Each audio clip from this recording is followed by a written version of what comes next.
اس لیے سورہ نساء کی جو ہے 8ویں رکوع سے یہاں پر شروع کرنا چاہتا ہوں۔ اس کے پہلے ابھی تک جو سورہ نساء میں جو ہے 5 رکوع تک، جو 5 اور 6 رکوع تک بھی جو ہے تمام جائیداد کی تقسیم کے، وراثت کی تقسیم کے، عورتوں کے تعلق سے احکامات، شرعی احکامات تھے اس کے اندر جو ہم نے دیکھا۔ اس کے بعد اب جو ہے مسلمانوں کو ایک اجتماعی زندگی جو سورہ بقرہ میں ہم نے دیکھا تھا، اسی طرح سے سورہ عمران میں بھی ایسے ہی مضامین تھے، سورہ آل عمران میں، اور سورہ نساء میں بھی ایسے ہی مضامین ہیں۔ تو اس کے اندر ہمیں اب یہاں سے جو ہے 5ویں رکوع سے اللہ تعالیٰ جو ہے وہی انداز ہے جو سورہ بقرہ میں تھا، سورہ آل عمران میں تھا۔ پچھلی جو امت مسلمہ تھی، بنی اسرائیل، یہودی اور نصارہ، ان کی جو نافرمانیاں تھی، ان کی امت کے اندر جو بگاڑ آیا تھا، وہ بگاڑ کی نشانیاں، علامتیں، اور وہ بگاڑ اس حد تک گزر گیا کہ آخری رسول صلی اللہ علیہ وسلم کا جو انتظار کر رہے تھے،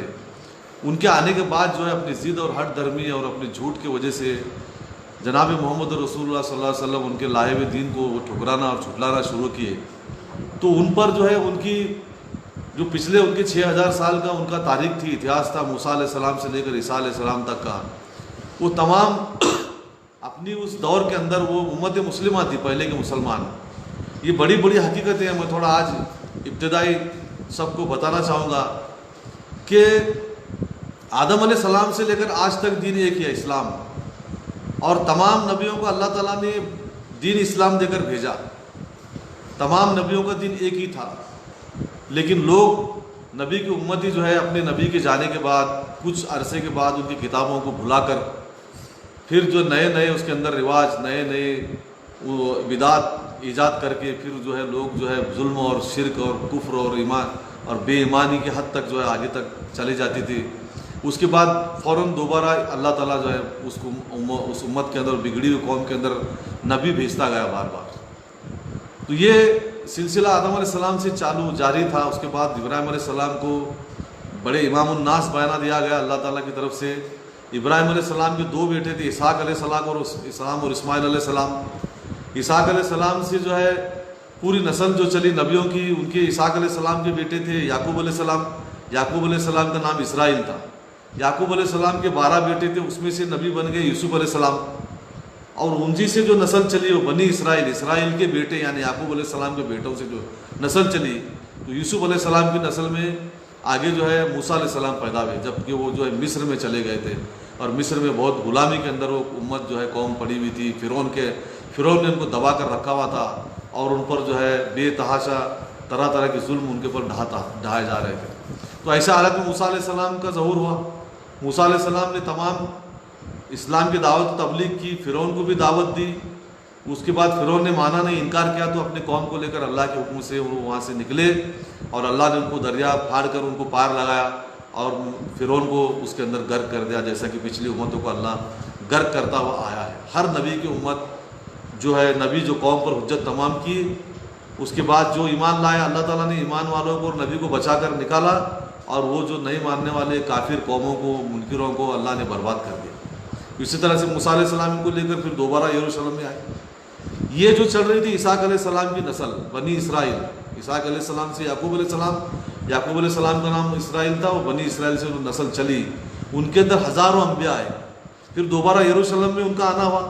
یروشلم سے چلے گئے تھے، واپس یروشلم میں آ گئے، وہاں پر جو عیسیٰ علیہ السلام تک ان کے کئی ہزار انبیاء ہوئے،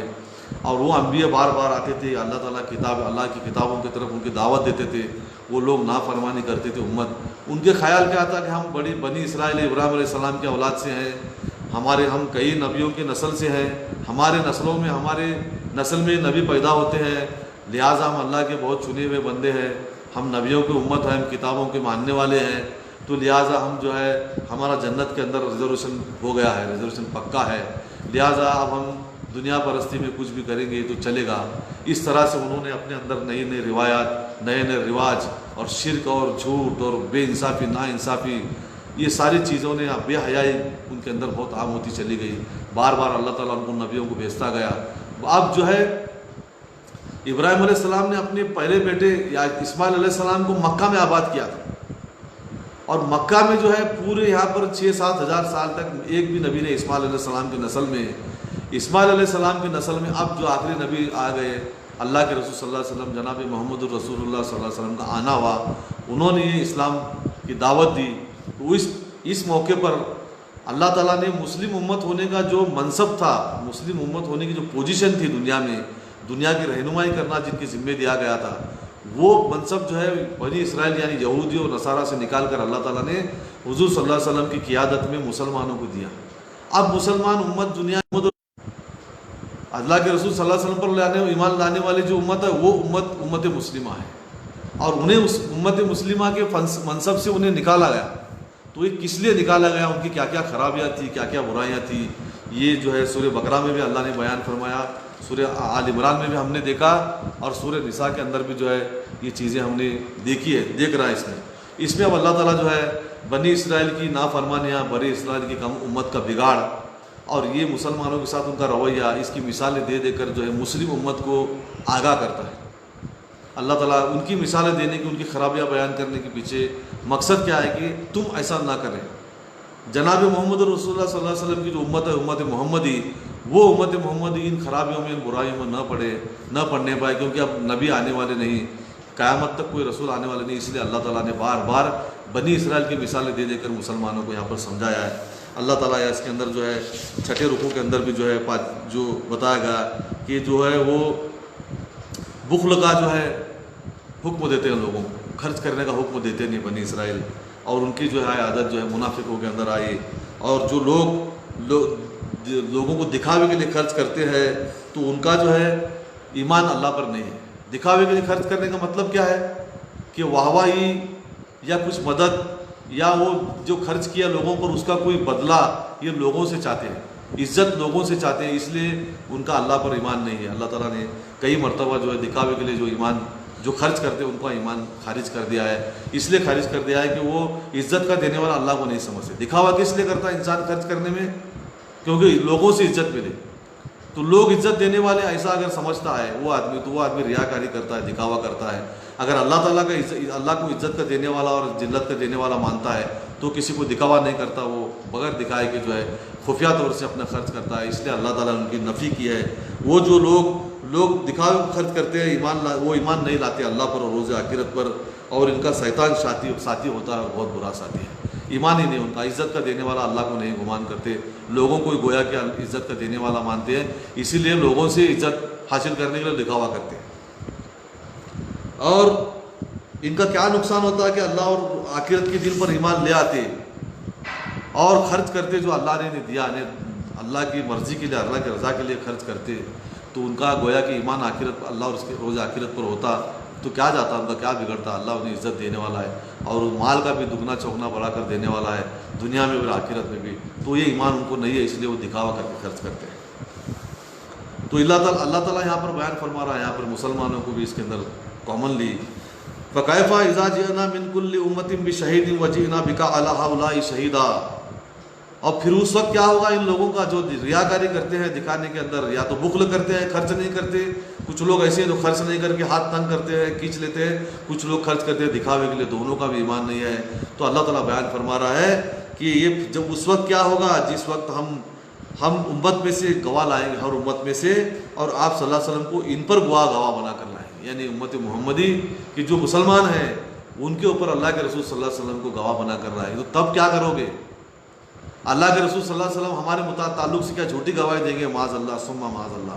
اگر کوئی بخیل ہے، کوئی کنجوس ہے، کوئی ریاکاری دکھاوا کر کے خرچ کرنے والا انسان ہے، تو اللہ کے رسول صلی اللہ علیہ وسلم ہمارے خلاف گواہی دیں گے۔ اللہ شہیدن، اللہ کے معنی ہوتے ہیں اس کے خلاف گواہی دینا۔ تو اللہ کے رسول صلی اللہ علیہ وسلم سوچئے،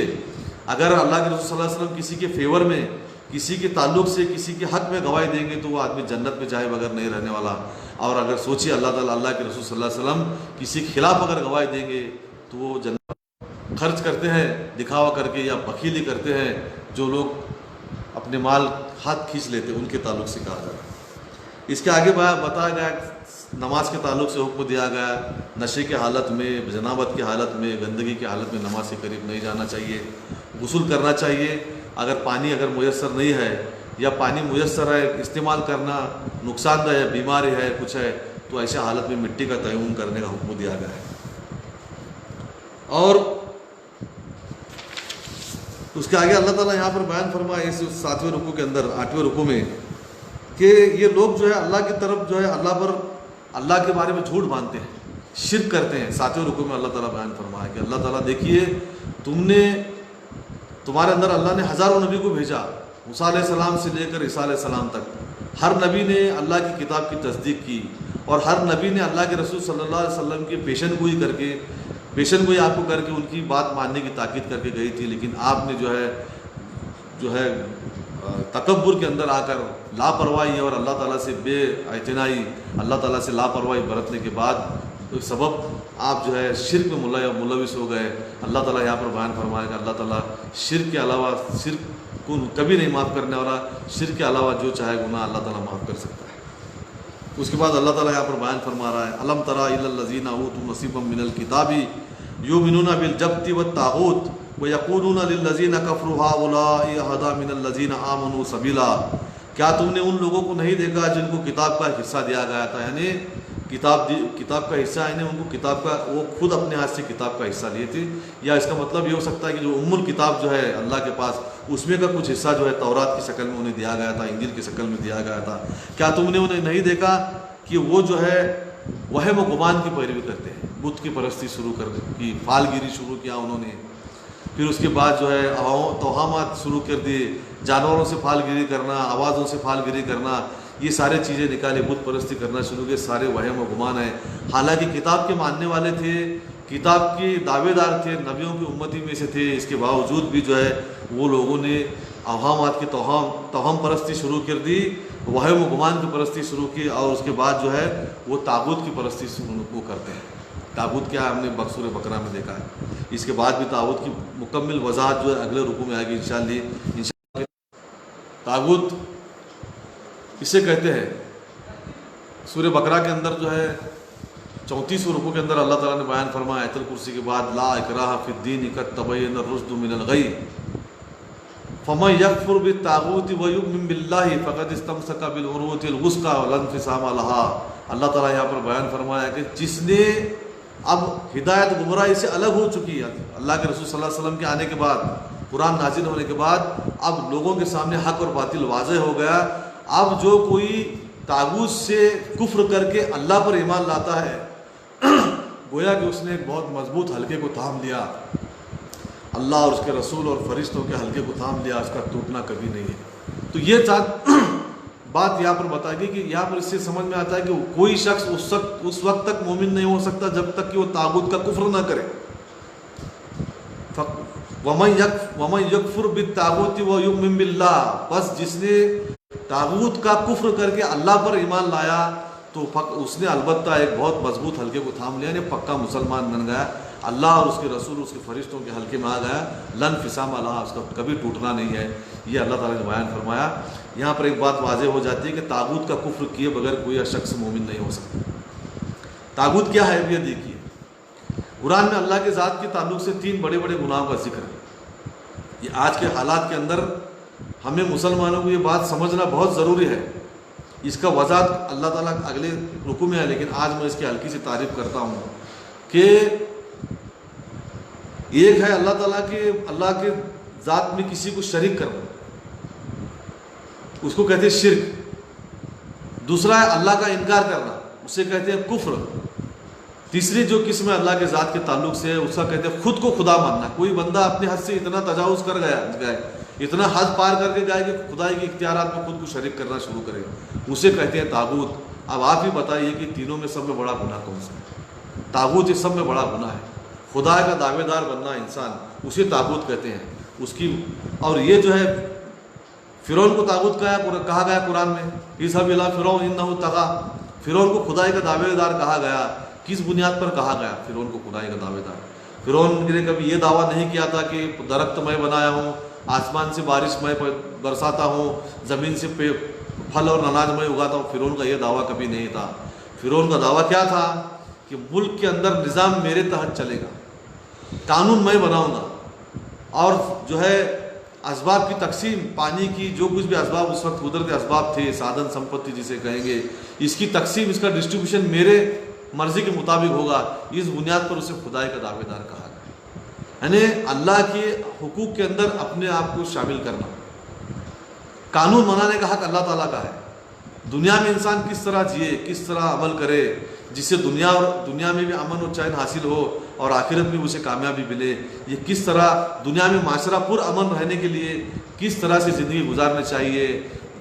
بادشاہ کے حکومت کے رعایا پر کیا حقوق ہونے چاہیے, رعایا کے بادشاہ پر کیا ہونے چاہیے, مالک کے نوکر پر, نوکر کے مالک پر, اور جو ہے بیوی کے شوہر پر, شوہر کے بیوی پر, والدین کے اولاد پر, اولاد کے والدین پر, خریدنے والے کے بیچنے والے پر, بیچنے والے کے خریدنے والے پر, ان سب کے کیا حقوق ہونے چاہیے, کس طرح کے قانون ہونا چاہیے, انسان کس طرح کی زندگی گزارنا چاہیے. یہ قوانین بنانے کا ادھیکار حق صرف اللہ تعالیٰ کو ہے, کیونکہ اللہ تعالیٰ نے انسان کو پیدا کیا ہے.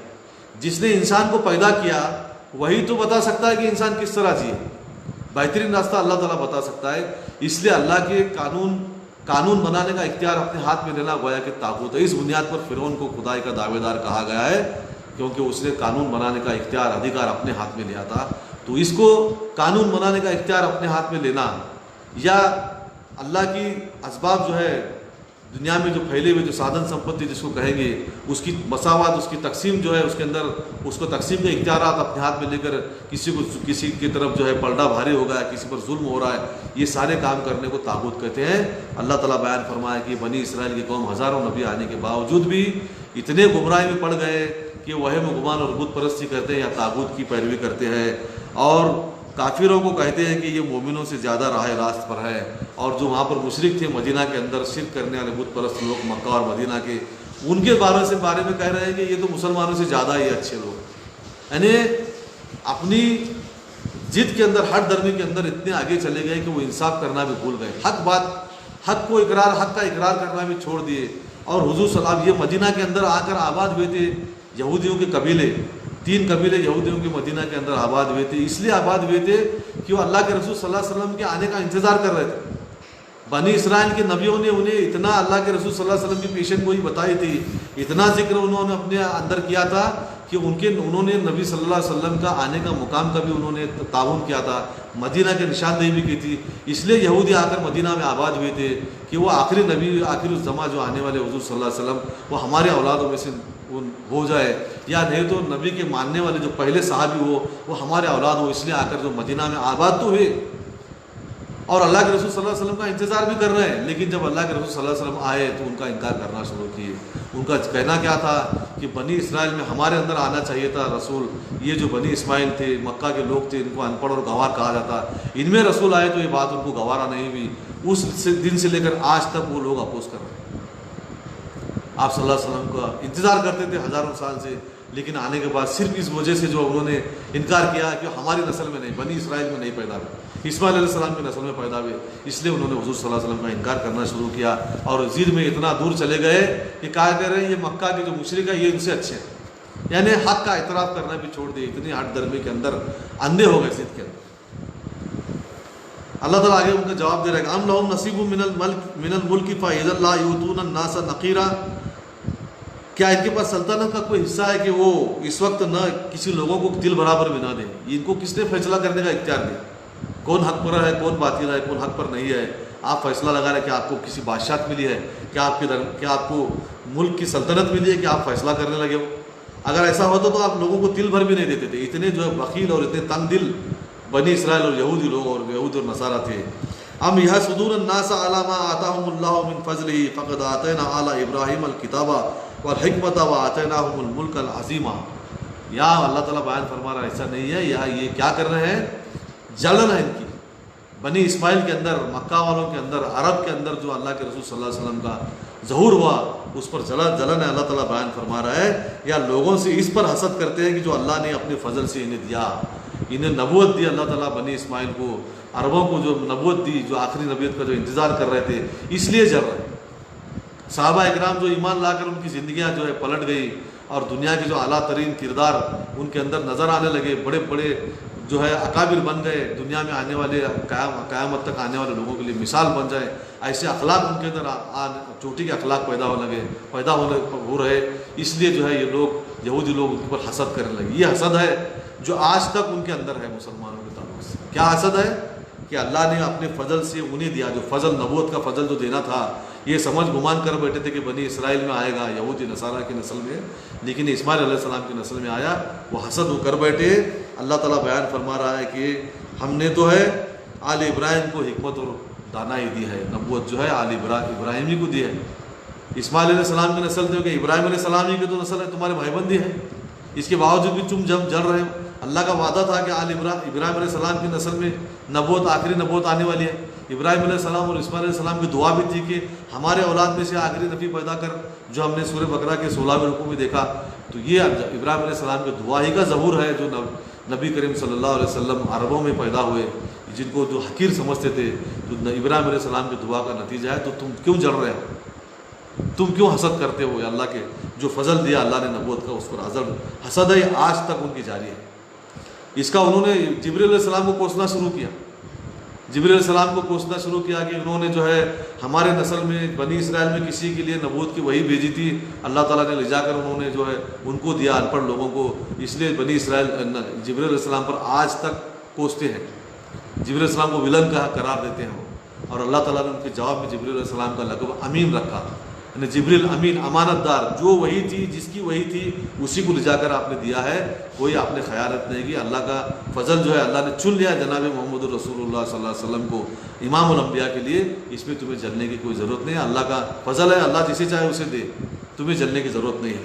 فَمِنْهُمْ مَنْ آمَنَ بِهِ وَمِنْهُمْ مَنْ صَدَّ عَنْهُ وَكَفَى بِجَهَنَّمَ سَعِيرًا۔ تو ان کے اندر سے کچھ لوگوں نے ایمان لایا اور کچھ لوگوں جو رکے رہے، ٹھیک ٹھٹکے رہے، تو یہ ایسے لوگوں کا ٹھکانہ جو ہے جہنم ہے۔ ایسے لوگ جو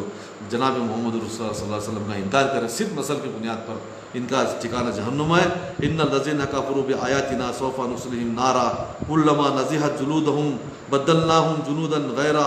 غیرہا لیذوقوا العذاب ان اللہ کان عزیزا حکیما۔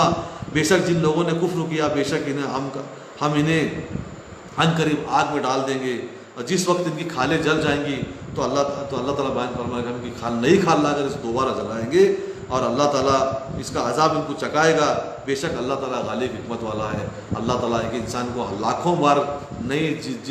جلد جلا کر نئی جلد دینے پر قادر ہے، لاکھوں بار جلائے گا جہنم کے اندر۔ اللہ کی آیتوں کا انکار کرنے والے، نبی کا انکار کرنے والوں کو تنبیہ دی جا رہی بنی اسرائیل کو۔ والذین آمنوا وعملوا الصالحات سندخلهم جنات تجری من تحتها الانہار خالدین فیہا ابدا لہم فیہا ازواج مطہرۃ وندخلهم ظلا ظلیلا۔ اس کے برخلاف جن لوگوں نے ایمان لایا اللہ کے رسول صلی اللہ علیہ وسلم پر، قرآن پر، اللہ پر، اس کے نبی پر، قرآن کی اسی کتاب پر، آخرت پر، وہ عمل صالح کیے، ان کو دھن قریب اللہ تعالیٰ جنت کے اندر باغات میں داخل کرے گا، جن کے نیچے نہریں بہتی ہیں، اس میں ہمیشہ رہیں گے۔ اس کے اندر ان کے لیے پاکیزہ جوڑے ہیں، یعنی نیک عورت، نیک مرد کے لیے نیک پاکیزہ بیوی، اور نیک بیوی کی عورت کے لیے نیک شوہر وہاں پر جوڑے ملیں گے، اور اس کے اندر جو اللہ تعالیٰ ان کے اندر گھری چھاؤں میں جنت کے اندر انہیں سکون سے رکھے گا۔ یہ کون ہیں؟ جو ایمان لانے والے، ٹکرے والے، ایمان لا کر اللہ اور اس کے رسول پر ایمان لا کر عمل صالح کرنے والوں کے لیے اللہ تعالیٰ اسے انعامات دیں گے۔ اب مسلمانوں کی تاریخ میں بتایا تھا شروع میں کہ بنی اسرائیل کی گمراہیاں، ان کی نافرمانیوں کی مثالیں دے دے کر، وہ نافرمانیاں کرنے کی وجہ سے ان کو مسلمان کے منصب سے ہٹا کر ہمیں لایا گیا، ہمیں مسلمان بنایا گیا ہے، تاکہ دنیا کی رہنمائی کرے، دنیا کو اللہ کی پہچان کرا کر دے، دنیا میں عدل و انصاف کا نظام قائم کرے۔ یہ جوابداری، یہ ذمہ داری مسلمان کو دے کر پیدا کی ہے، بھیجا ہے دنیا میں، اور اس کے لیے ہمیں آئیڈیل جو ہے امام الانبیاء، خاتم النبیین، ان کو ہمارے لیے آئیڈل بنایا ہے۔ تو وہ کام کرنے کے لیے ہمیں بار بار بتاتا ہے اللہ تعالیٰ کہ بنی اسرائیل جو اس کے پہلے مسلمان تھے، ان کو نکالا گیا، ان کی بھی نافرمانیوں کی مثالیں دے کر اللہ تعالیٰ ہمیں یہاں پر بیان فرماتا ہے کہ مسلمانوں کو دنیا میں عدل و انصاف کس طرح سے قائم کرنا ہے، عدل و انصاف کا نظام قائم کرنے کے لیے تمہیں کس طرح کی روش اختیار کرنی ہے، تمہارے اندر کے معمولی چھوٹے چھوٹے معاملات کس طرح سے ہونا چاہیے۔ اللہ تعالیٰ نے اس کی قرآن میں تفصیل سے ہدایت کی ہے۔ یہاں پر ایک بہت بڑے چیز کی یہاں پر اللہ وضاحت بیان فرما رہا ہے، ان اللہ یامرکم ان تودوا الامانات الى اہلها واذا حکمتم بین الناس ان تحکموا بالعدل ان اللہ نعم ما یعظکم به ان اللہ کان سمیعا بصیرا۔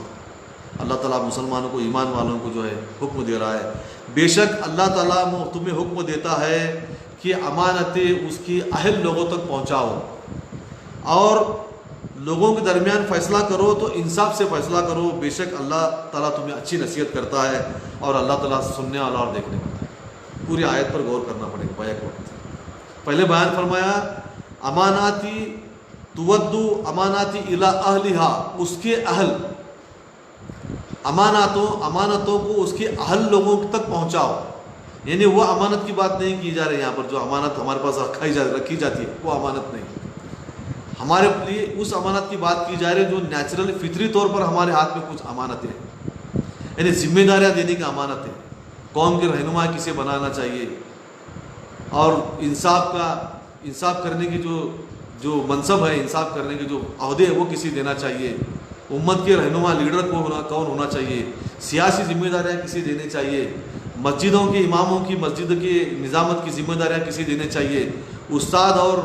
استادوں کی جو تعلیم علم دینے کی ذمہ داریاں کسی دینے، یہ امانتیں ہیں، یہ امانتیں ہمارے ہاتھ میں ہیں۔ اسی لیے اللہ تعالیٰ بیان فرما رہا ہے تود الاماناتی الی اہلہا، اس کے اہل کار، یعنی جو اس کی اہل ہے، ہم کہتے ہیں نا اہل کسے کہتے ہیں، اس کے جو قابل نہیں ہے،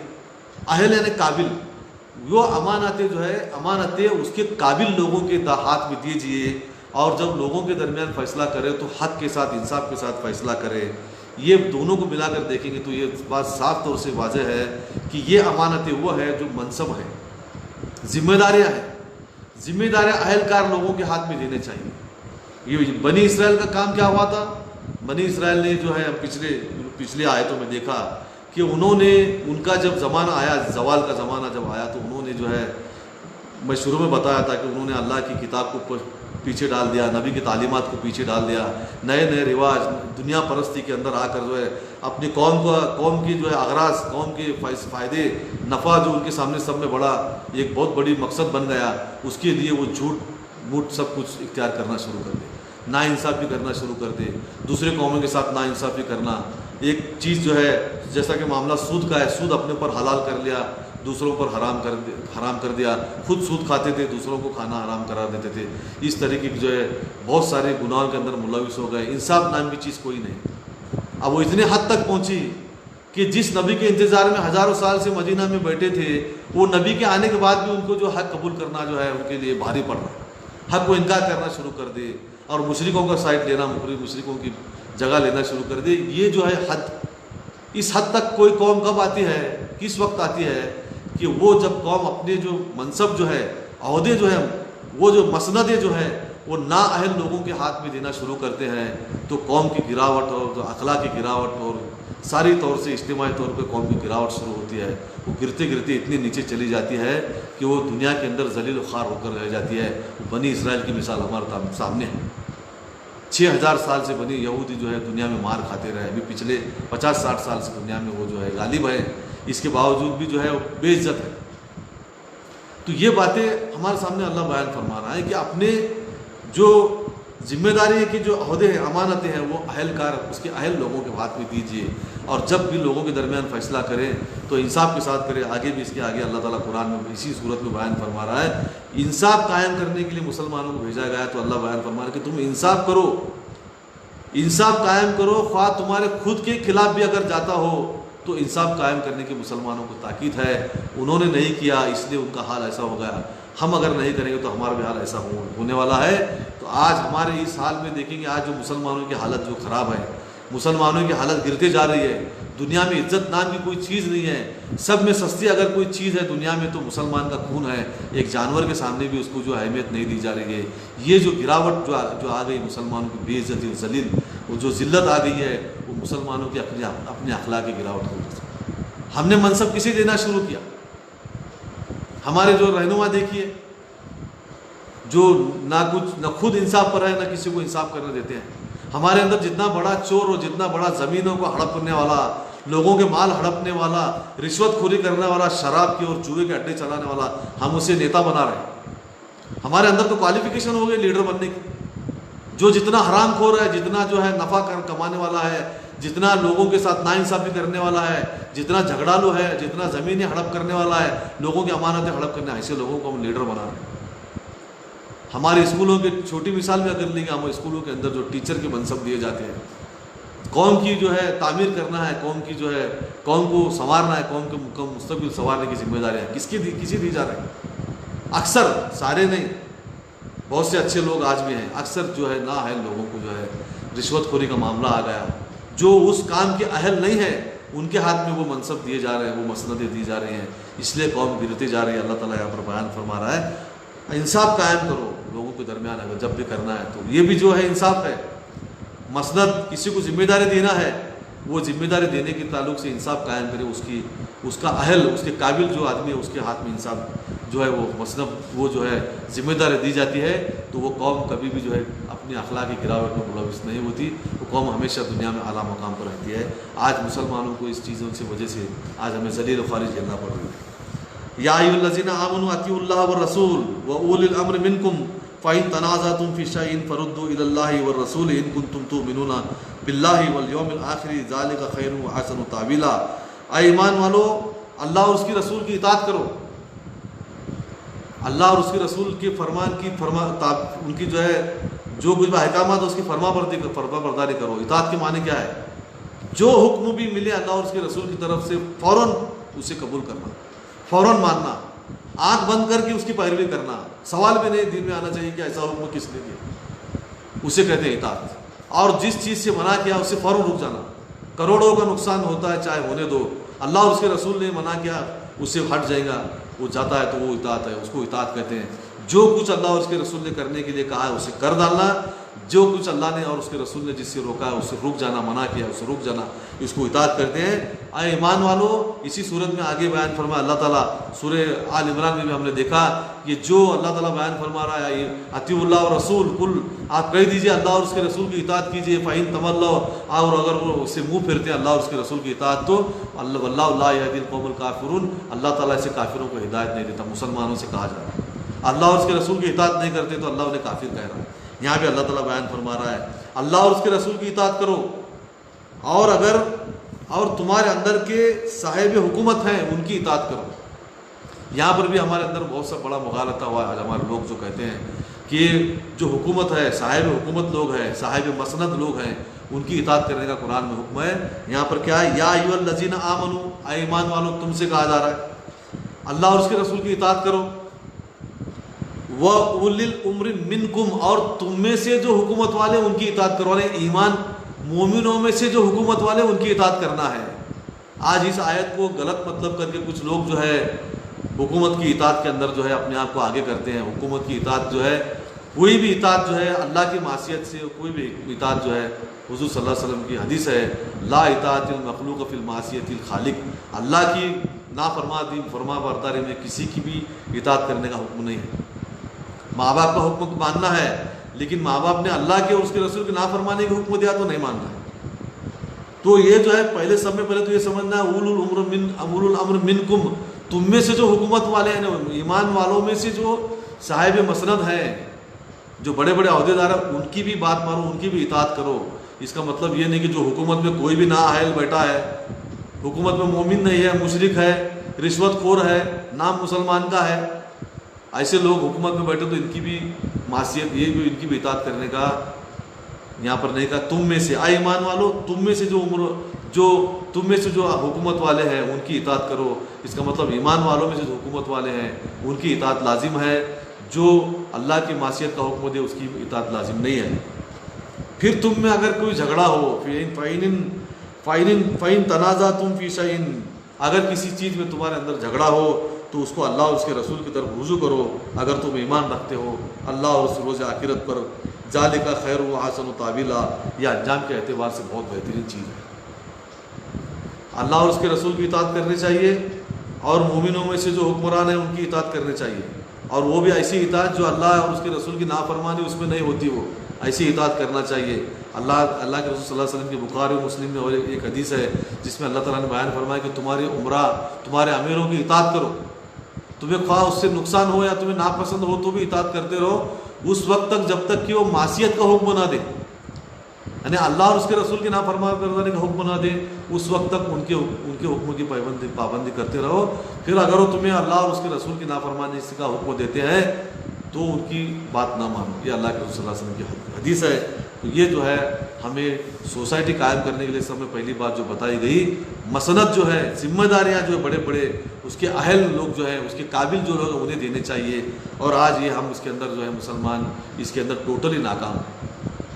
اسی لیے ہمیں جو اللہ تعالیٰ ہم سے ناراض ہے، اسی لیے مسلمان اخلاقی گراوٹ میں آ رہے ہیں، اور مسلمانوں سے اللہ تعالیٰ ناراض ہے، تو اللہ تعالیٰ مسلمانوں کو دنیا میں ذلیل و خوار دینے پڑے۔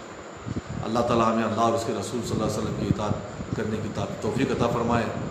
ہمارے مسند، ہمارے اندر کی جو ذمہ داریاں ہیں وہ اللہ تعالیٰ، ہمیں پتہ نہیں کون اس کے قابل ہے، تیرے کسوٹی پر تو اللہ تعالیٰ انہیں عطا فرما، اور ان کی چننے کی تمام امت مسلمان کو صحیح رہنمائی چننے کی ہدایت عطا فرما، رہنمائی فرما، آمین ثم آمین برحمتک یا ارحم الراحمین۔ تمام گروپ کے ممبروں سے میری التجا ہے کہ یہ رمضان کے اندر بھی اگر تراویح کا معاملہ اگر ہوتا ہے، تراویح اگر پڑھتے ہیں عشاء کے بعد، میں نے تو بتایا کہ فوراً کل میرا ایک ویڈیو آیا ہے، رمضان 2020 بہت خاص ہے، اس میں نے بتایا کہ بہترین تراویح جو ہے اللہ کے رسول صلی اللہ علیہ وسلم کی سنت کے مطابق جو ہے وہ تہجد کے وقت ہے۔ آپ صلی اللہ علیہ وسلم 2 دن مسجد نبی میں جماعت کے ساتھ جو تراویح پڑھائی وہ بھی وقت تہجد ہی کا تھا، اور آپ زندگی بھر تہجد کے وقت پڑھتے رہے۔ صحابہ اکرام بھی تہجد کے وقت ہی نماز تراویح پڑھتے تھے، اور حضرت ابوبکر عمر فاروق رضی اللہ عنہ نے 20 رکعت اور جماعت کے ساتھ تراویح کا جو رواج بنایا اپنے زمانے میں، تو وہ بھی تہجد کے وقت ہی تھا۔ تو تہجد کے وقت آپ تراویح پڑھیں گے انفرادی طور پر۔ ابھی تو جو ہے وبا پھیلی ہوئی ہے کورونا کی، اس کی وجہ سے مسجدوں میں جانا نقصان دہ ہے، اور اللہ کے رسول صلی اللہ علیہ وسلم نے منع کیا، سخت منع کیا۔ تو یہ اس کو دھیان میں رکھتے ہوئے اگر تہجد میں تراویح پڑھیں گے تو بہت اچھی تراویح ہو سکتی ہے، ہمارے اللہ کے رسول صلی اللہ علیہ وسلم کی سنت اور صحابہ اکرام کی سنت کے طریقے کی بالکل ان کے مطابق ہوگی، اور اس وقت کی گئی دعائیں ہمیں جو ہے بہت جو ہے ہمارے دعائیں قبول ہو سکتے ہیں انشاءاللہ۔ تو وہ اگر اہتمام کرتے ہیں یا نہیں کرتے ہوئے ہیں گے تو جس دن چاند رات ہوگی اس دن سے 9:45 بجے تفسیر کا سلسلہ جاری رہے گا انشاءاللہ۔ آپ سب دعا کریں کہ اللہ تعالیٰ مجھے یہ سلسلہ جاری رکھنے کی طاقت اور توفیق اور ہدایت عطا فرمائے۔ السلام علیکم ورحمۃ اللہ۔